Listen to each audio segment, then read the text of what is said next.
Porsche prepared 4 cars to go to Le Mans in '51, this being one of them, and they showed up at Le Mans with the number 46 and the number 47 car. The 47 car crashed in night practice, and then this was the only car that started the race in '51.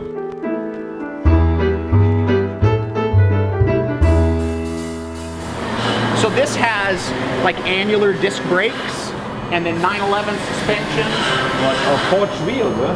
I have wheels made that you know, because they're so much lighter. The regular wheel's like 20 pounds. Yeah. These are only 9 pounds, so it's just a lot lighter and better suspension. Makes better so see, this is one of our 4-cylinder 911 engines. Interesting. Never saw that before. Just cut 2 cylinders. For now, I have a new casting. I have my own engine case that we cast. We used to be, we'd cut them and then weld them together. And now you have a forged one, yeah. Right. See the weld? Oh yeah, I see. But now we have a new case that's all cast. Wow, ey. Das ist ja unglaublich. Das kannst du gar nicht alles verarbeiten, was hier alles mit. Now you can see the suspension. So yeah. It's all 911. Wow. So 911 spring plates, yeah. 911 trailing arm, and then our own brakes that are disc brakes, but they hide behind a drum. So that It looks like it still has original. So the development of all these cars, it's since 1992. Yeah. Yeah, it's in 1988. Yeah. Oh, 88. When I built my first car, then I just kind of continued to develop, and because I was building a lot of vintage race cars. This is an old race car that I restored in 1999. So he races this all the time. But this gives you an idea of, like all those cars that were in that picture, this is the way that that the cars all look, you know? So they're race cars, but they're still, yeah, they're finished. Not look like a race car. Right. This is, because that's why it's in here, there's no number on it, because he crashed it. Oh, okay. But yeah, this was painted in 1999. Wow. Awesome. Yeah, still looks good. Yeah. So this is all 964 suspension. You saw this at SEMA. Yeah, at SEMA, yeah, right. Okay, so this is like a 356 and a 356 and a 964 merged together. So the suspension, the tunnel, the rear seat area, that's all 964. So I scanned a 356 with a 3D scanner, and then scanned a 964, and then figured out where they would like meet. Okay. And then cut them, and then welded them together. So I did, the car over there was the first one I did, and now this one, and then I'm doing another one. So this gives me all 960, instead of just using early 911 suspension, now this has 964 suspension, Öhlins, you know, dampers, Quaife just built a 6-speed sequential gearbox. Wow. And then, so it'll be a 356 with like a sequential gearbox and one of our 4-cylinder engines, but it'll be a little twin turbo engine, so it'll be like 375, so it'll be good power and enough power for this light car. And then this one has the same suspension, so if you look, like that's all 964, but it still looks like a 356, right? Yeah, it do, yeah. And then if you look in here, see the tunnel? Yeah. That's for the drive shaft, because this one's all-wheel drive. So you took it out from 964 for C4? Yeah. All the suspension, like the front suspension, the tunnel, the rear seat area, and then the engine area. And then we merged the two together. The interior, I wanted it to still look and feel just like a 356, but it's got a 6-speed gearbox and it's all-wheel drive. We built a roof rack. This one's pure titanium. So it's we 3D printed those because it wasn't cost effective to machine them because there's 8 pieces. Yeah. So these are all 3D printed, actually in Belgium, and then once we bent the tube and welded it all together, they can 3D print in pure titanium, so you can weld it. It's laser centering. Okay. So that's right off the printer. Never saw before. Yeah, so it's not machined, it's printed. Oh. To machine those would be a lot of setups and expensive because because I designed them so they were a little bit more kind of organic and looked like part of the car, but it means that there would be 8 different pieces machined. Because of, it's not the same, So it was one of those situations where it was more cost effective to 3D print. Too much information, too much impression. I just thought, okay, I see two nice cars. Yeah, now I see every car you show me is like wow. Well, it's just, the 356s are just kind of my, it's what I love. Look at this. The interpretation is different. Every car is different, huh? Yeah. So this is one that I found. This is another one owner barn find Speedster. And es steht einfach hier so mittendrin. Ja? Pretty cool, huh? It would be the highlight in my showroom. And it had coupe seats originally. So instead of the little Speedster seats, it was original with coupe seats. Which the color combination is very classy. It's nice. Now this is the storage for the customer cars. For cars that we're going to restore. Okay. So the silver. You need me? Oh. Okay. Give me just a minute. Jeder verdammte Satz, den du jetzt gerade hier aufgenommen hast, ist komplett irre. Ja? Also allein fängt es an Le Mans Gewinner, das echte Auto. Ich glaube vom Wert her nicht greifbar. Ich weiß nicht, wo ich anfangen soll, ganz ehrlich. Dann allein die Idee, da nimmst du einen normalen 3,6 Liter Motor aus einem 964, schneidest 2 Zylinder raus, packst wieder zusammen, hast natürlich die mega Performance von modernem Auto in einen 356, dann hast du einen Four-Wheel Drive, dann hast du das Auto da vorne gesehen? Alter Schwede. Ich weiß auch nicht, ich komme mir gerade nicht klar. Allein wenn egal was für ein, also ich komme mir nicht klar. Jungs, ich komme mir nicht klar. Und er erzählt das so ganz klar, hey, da ist ein Speedster, Erstbesitz. Und dann denkst du, was? Hier noch einer. Hey, freaky, huh? One question. Yeah. If I come from Germany and say, hey, Rod, I would like to have a real Rod Emory Outlaw with a roof, with the original Emory roof.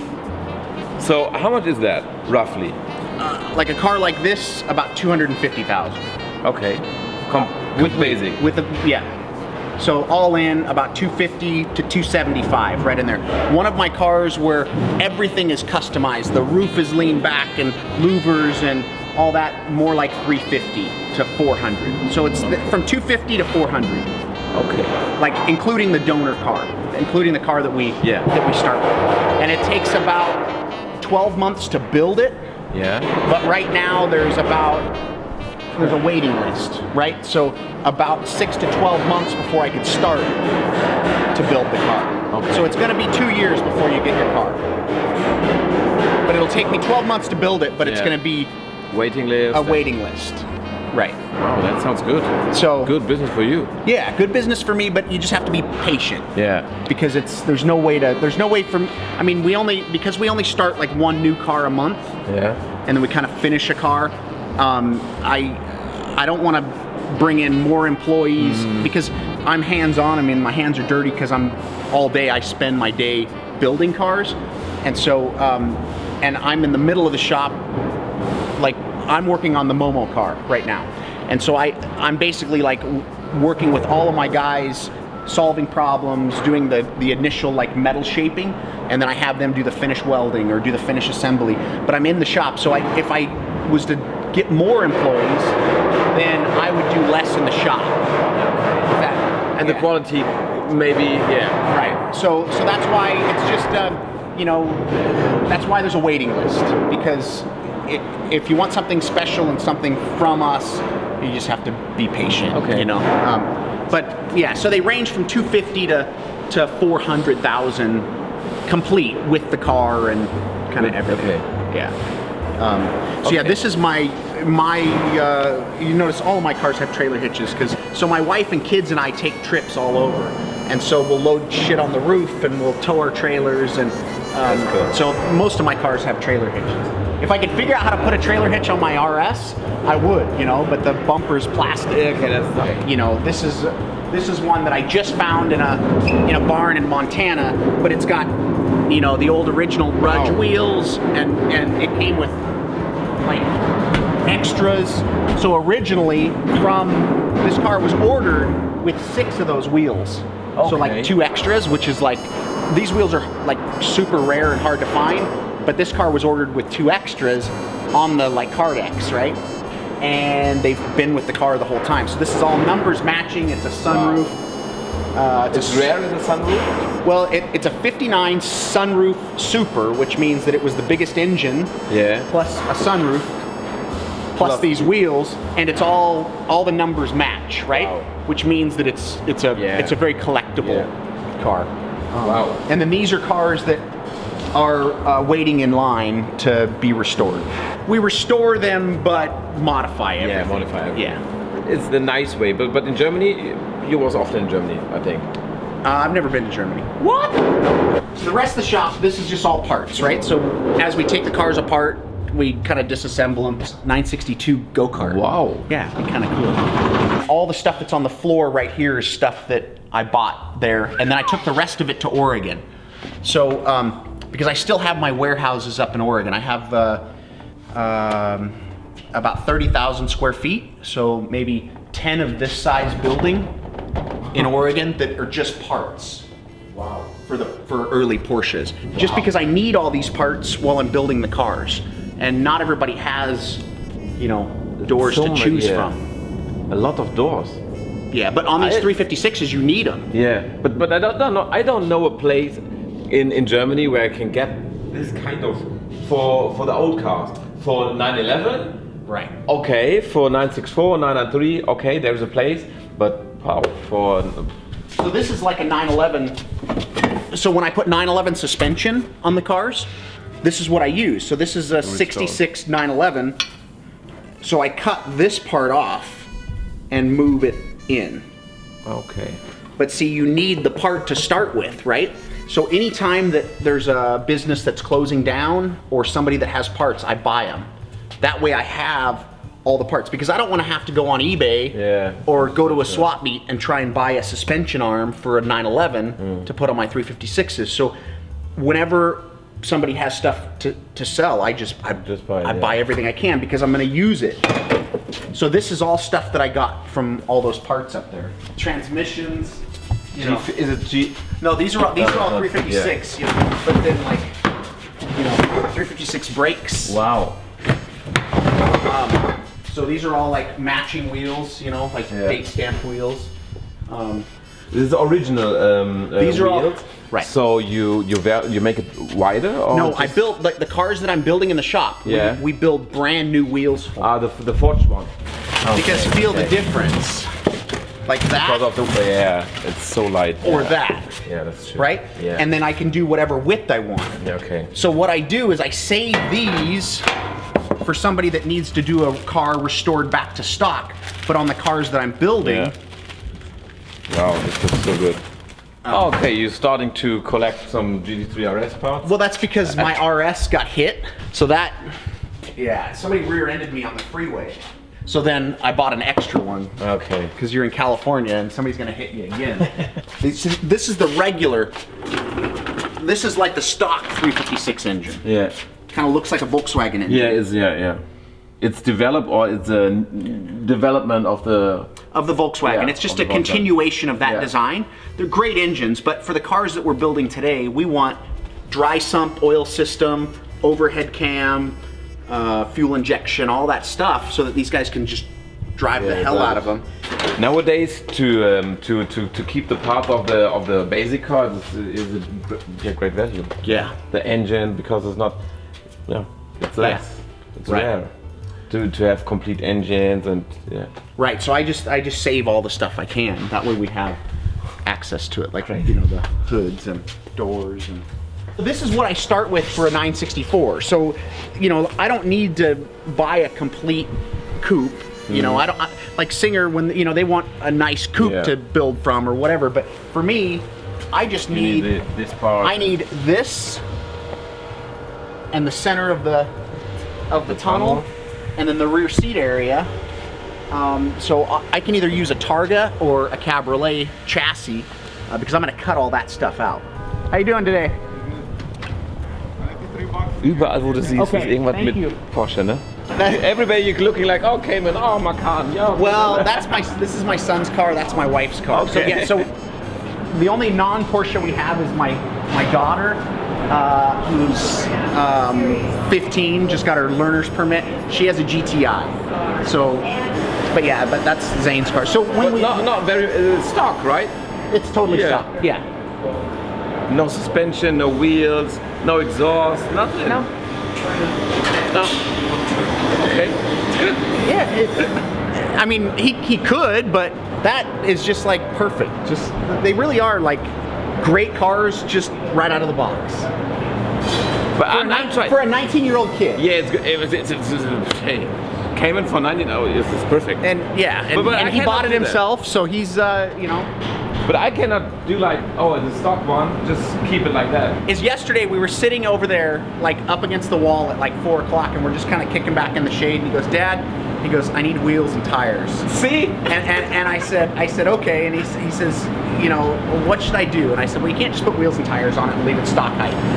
So now you understand. Now it's like, so I told him, I said, you know, your tires are old, so you got to get new tires, and then if you're going to put new tires on it, you got to do new rims. If you're going to do new rims, you can't leave it, you know. So now instead of it, you know, so now it's $10,000, right? Yeah. And if you're going to do all that, then you want it to sound stock. Yeah, right? that's true. So then now he's at $12,000. You know, so you know. But okay. So I understand. He will. His car's paid for. He bought it himself, so that's perfect. And That's now perfect. if he wants to buy the parts, you know. But that's good, that's good. The wish is there. Okay, I understand. Oh, the wish is there. Yeah, okay, that's just good. like Jade, she's 15 and she'd love to put wheels and tires on her GTI because she's used to everything being modified. But I told her, I said, look, I said, this is your first car. I said, you're gonna run into curves. You're gonna scrape the wheels. I said, give it a year or two. Yeah, and then starting. Yeah. And then you know, then you can put airbags on it and put, you know, it's so. Ja, das ist cool. Okay. Anyways. Ja, diese fängst du früh an, kannst du früh abhauen. Merkst du, der macht den Feierabend um 1 Uhr. Didn't expect that kind of information and that kind of inspiration. It's awesome. Like every information you gave, it was like, oh shit, really? Well, it's just, yeah, it's kind of a little different take on a 356. When I moved into the last building, like I never once published the address. For 3 years, nobody knew where we were at. And so this one, that's why there's like no signs. Or, like we're actually gonna put like a cake on the outside, just like make it look like a bakery. Yeah. You know, just so that nobody knows where we're at. Because it's not that I don't want people to come. Like I want guys like you to come and be at our place, but I can't have this going on all the time. The time. But it's just because this is what I do, right? This is what I love to do, is just grind away and be in the shop. That's good. So, well, thank you very much. Yeah. Rocks. Let me hook you guys up with some t-shirts, but I only have one shirt, not 15 flavors like Magnus. No. That's good.